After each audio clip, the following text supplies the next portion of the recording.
메시지 성경 통독 제7일 오늘 말씀은 창세기 38장에서 42장까지입니다. 38장 유다와 다말. 그 무렵 유다는 형제들로부터 떨어져 나와 히라라고 하는 아둘람 사람과 함께 지내고 있었다. 그곳에 있는 동안 유다는 가나안 사람 수아의 딸을 만났다. 유다가 그녀와 결혼하여 잠자리를 같이 하니 그녀가 임신하여 아들을 낳고 아이의 이름을 엘이라고 했다.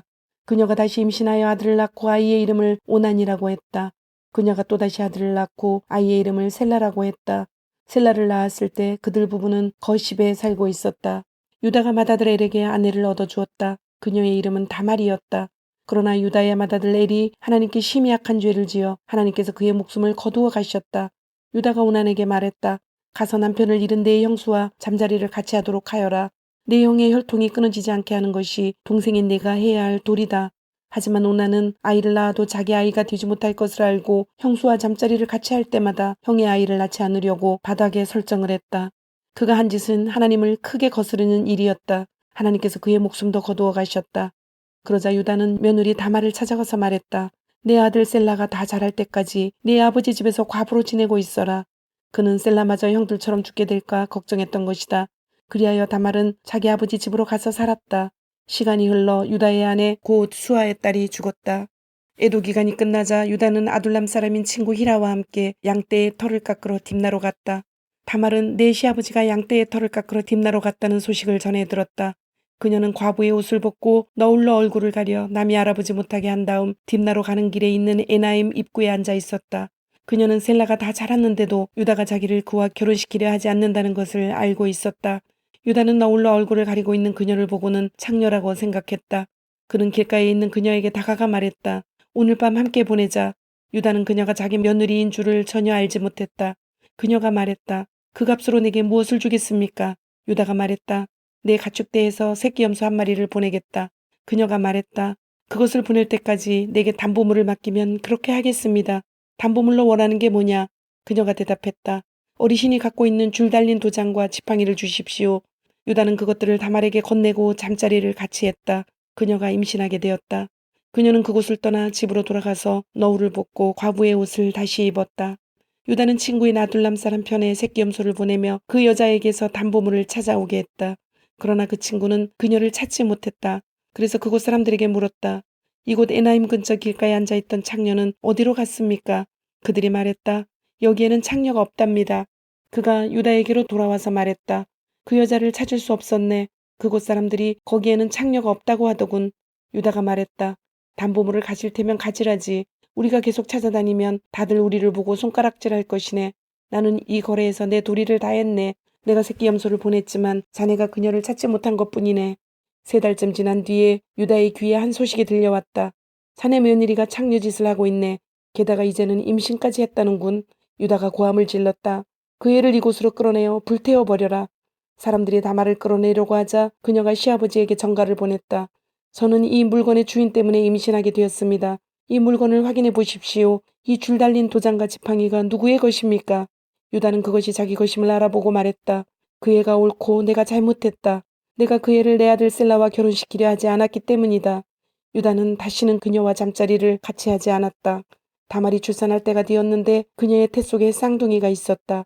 아이를 낳을 때 한 아이의 손이 나왔다. 산파가 그 손에 붉은 실을 묶고 말했다. 이 아이가 먼저 나온 아이다. 그러나 바로 그때 그 아이의 손이 도로 들어가더니 그의 동생이 나왔다. 산파가 말했다. 동생이 밀치고 나왔구나.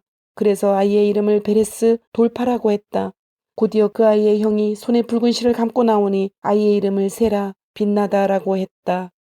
39장 이집트로 팔려간 요셉. 이스마엘 사람들이 요셉을 이집트로 끌고 가자 바로의 신하로 왕실리를 도맡아 관리하고 있던 이집트 사람 보디발이 그에게서 요셉을 샀다.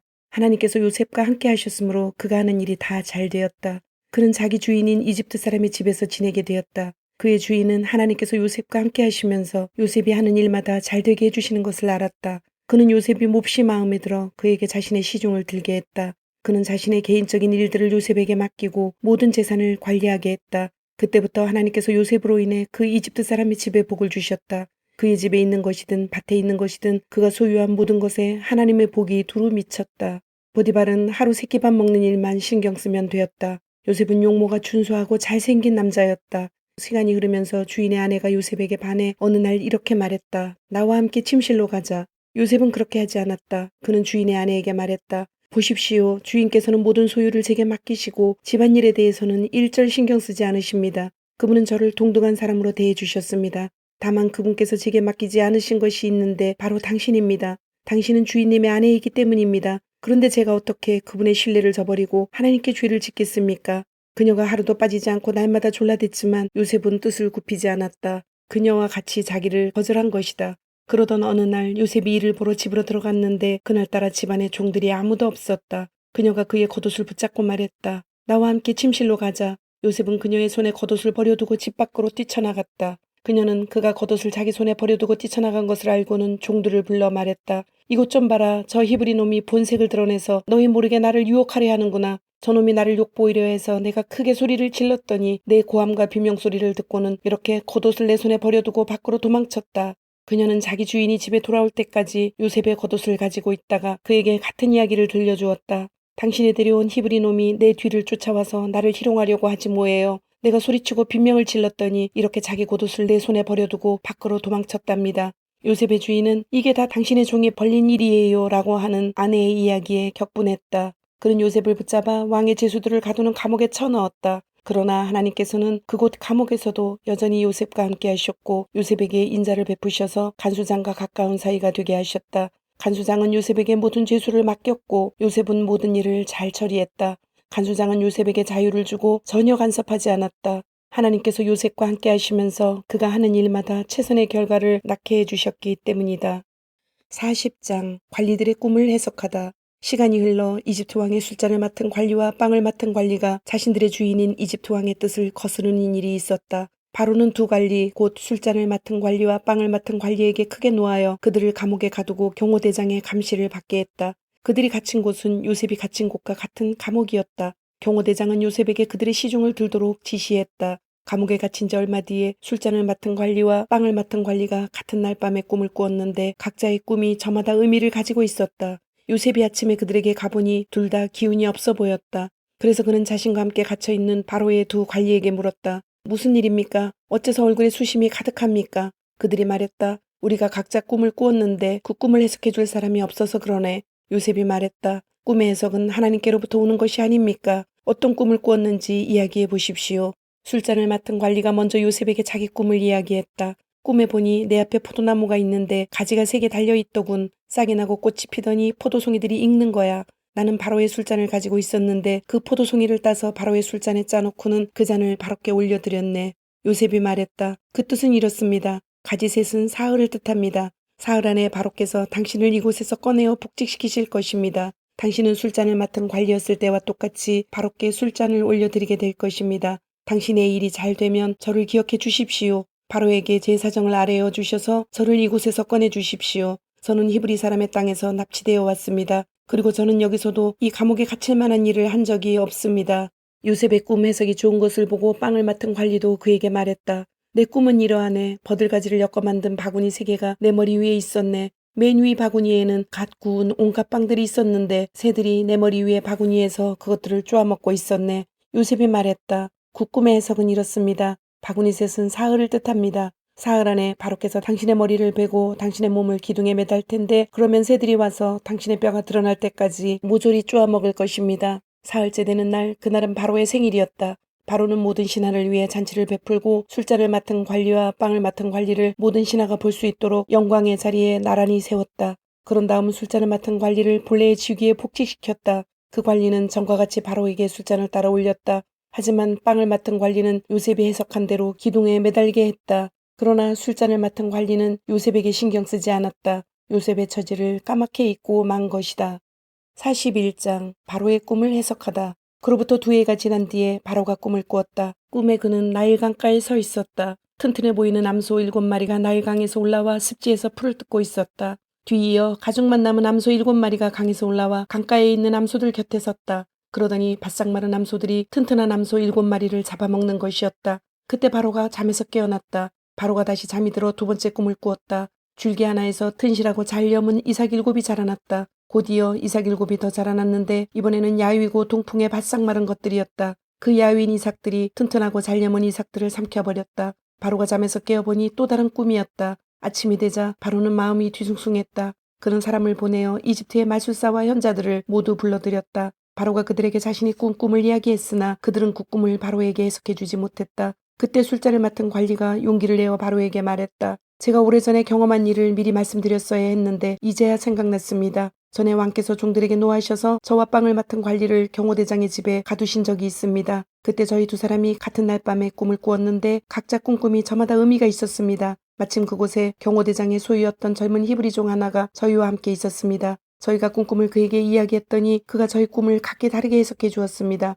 그리고 모든 일이 그가 해석한 대로 되어서 저는 복직되고 빵을 맡은 관리는 기둥에 매달렸습니다. 바로가 즉시 사람을 보내어 요셉을 불러오게 했다. 사람들이 서둘러 그를 감옥에서 끌어냈다. 요셉은 머리털을 깎고 깨끗한 옷을 입고서 바로 앞으로 나아갔다. 바로가 요셉에게 말했다. 내가 꿈을 꾸었는데 아무도 그것을 해석해주는 사람이 없다. 그런데 너는 꿈 이야기를 듣기만 하면 해석해낸다고 하더구나. 요셉이 대답했다. 제가 아니라 하나님께서 하시는 것입니다. 하나님께서 왕의 마음을 편하게 해주실 것입니다. 그러자 바로가 요셉에게 말했다. 꿈에 내가 나일 강가에 서 있었다. 튼튼해 보이는 암소 7마리가 강에서 올라와 습지에서 풀을 뜯고 있었다. 뒤이어 가죽만 남은 암소 7마리가 올라왔는데 그처럼 흉한 소는 일찍이 이집트에서 본 적이 없었다. 그런데 가죽만 남아 보기 흉한 암소 7마리가 먼저 올라온 튼튼한 암소 7마리를 잡아먹었다. 그러나 그렇게 잡아먹고도 전과 같이 뼈와 가죽만 남아 보기 흉한 모습이었다. 다른 소를 잡아먹었다고는 짐작할 수 없을 정도였다. 그러고는 잠에서 깨어났다. 두 번째 꿈에 보니 줄기 사이에서 튼실하고 잘 여문 이삭 7이 자라나고 뒤이어 쭈글쭈글하고 야위고 동풍에 바싹 마른 이삭 7이 자라났다. 그러더니 그 야윈 이삭들이 알찬 이삭들을 삼켜버렸다.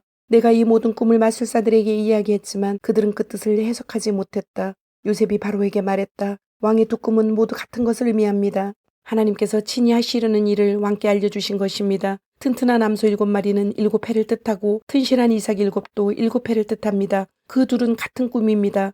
뒤에 올라온 병들고 흉한 암소 7마리도 7해를 뜻하고 야위고 동풍에 바싹 마른 이삭 7도 마찬가지입니다. 그것들은 모두 7년 흉년을 의미합니다. 그 의미는 앞서 말씀드린 것과 같이 하나님께서 친히 하시려는 일을 왕께 알려주신 것입니다. 앞으로 7해 동안은 이집트 전역에 큰 풍년이 들 것입니다. 그러나 그 뒤에 이어지는 7해 동안은 흉년이 닥쳐 이집트 전역에 들었던 풍년의 흔적을 말끔히 지워버릴 것입니다. 그 흉년으로 인해 나라가 텅 비고 전에 들었던 큰 풍년의 흔적조차 사라지고 말 것입니다. 기근이 온 나라를 휩쓸 것입니다. 왕께서 같은 꿈을 2번이나 꾸신 것은 하나님께서 이 일을 행하시기로 그것도 속히 행하시기로 결정하셨다는 뜻입니다. 그러니 왕께서는 지혜롭고 경험 많은 사람을 찾으셔서 그에게 나라를 맡겨 관리하게 하시는 것이 좋겠습니다. 그런 다음 감독관들을 임명하셔서 풍년이 드는 7해 동안 이집트 전역을 감독하게 하십시오. 그들에게 앞으로 풍년이 드는 동안 생산되는 온갖 식량을 거둬들여 왕의 권한으로 곡식을 비축하게 하고 각 성읍에 보관하여 장차 식량으로 삼게 하십시오. 이 곡식을 저장해 두셔야 앞으로 이집트에 닥칠 7년 흉년 동안 활용하실 수 있을 것입니다. 그렇게 해야 이 나라가 흉년으로 망하지 않을 것입니다.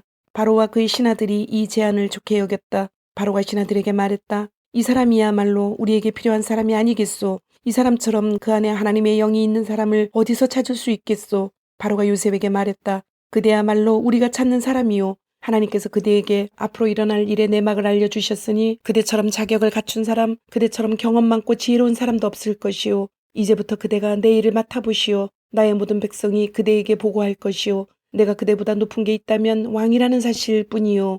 바로가 요셉을 임명하면서 말했다. 이집트 온 땅을 그대 손에 맡기겠소. 그런 다음 바로는 자신의 손가락에서 인장 반지를 빼내어 요셉의 손가락에 끼워 주었다. 바로는 요셉에게 가장 좋은 세마포 옷을 입히고 목에 금목걸이를 걸어주었다. 그리고 왕의 전차에 버금가는 전차를 내주어 요셉이 마음대로 쓰게 했다. 요셉이 전차에 올라타자 사람들이 만세하고 외쳤다. 요셉이 이집트 온 땅을 맡아 다스렸다. 바로가 요셉에게 말했다. 내가 왕이지만 그대의 허락 없이는 이집트에서 어느 누구도 손가락 하나 움직이지 못할 것이요. 바로는 요셉에게 사분아빠 네아 하나님께서 말씀하시며 그분은 살아계시다라는 이름을 지어주고 헬리오폴리스라고 부르는 온의 제사장 보디베라의 딸 아스낫을 그에게 아내로 주었다. 요셉은 자신의 임무에 따라 이집트 온 땅을 둘러보았다. 요셉이 이집트 왕 바로를 위해 일하기 시작할 때 그의 나이 30살이었다. 요셉은 바로 앞에서 물러나오자마자 이집트에서 일을 시작했다. 풍년이 든 7해 동안 그 땅은 풍성한 곡식을 냈다. 요셉은 이집트에 찾아온 7해 풍년 동안 생산된 식량을 거두어 들여 여러 도시에 비축했다. 각 도시마다 주변 밭에서 거두어들인 잉여 농산물을 저장하게 했다. 요셉이 얼마나 많은 곡식을 거두어 들였던지 바다의 모래처럼 많았다. 나중에는 그 수를 헤아리는 것조차 포기해야 할 정도였다. 요셉은 7해 흉년이 닥치기 전에 온의 제사장 보디베라의 딸 아스나색에서 두 아들을 보았다.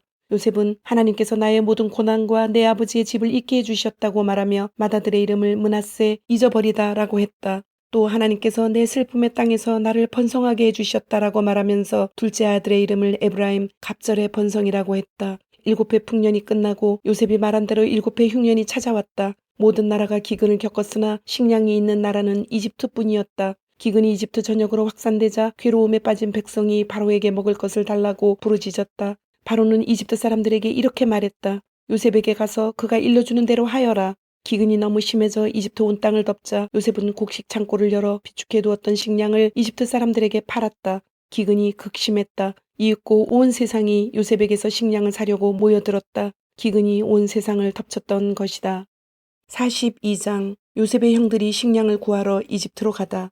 야곱이 이집트에 식량이 있다는 소문을 듣고 아들들에게 말했다. 어째서 잠자코 앉아서 서로 얼굴만 쳐다보고 있느냐. 이집트에 식량이 있다고 하니 그리로 내려가서 식량을 좀 사오너라. 그래야 우리가 굶어 죽지 않고 살지 않겠느냐.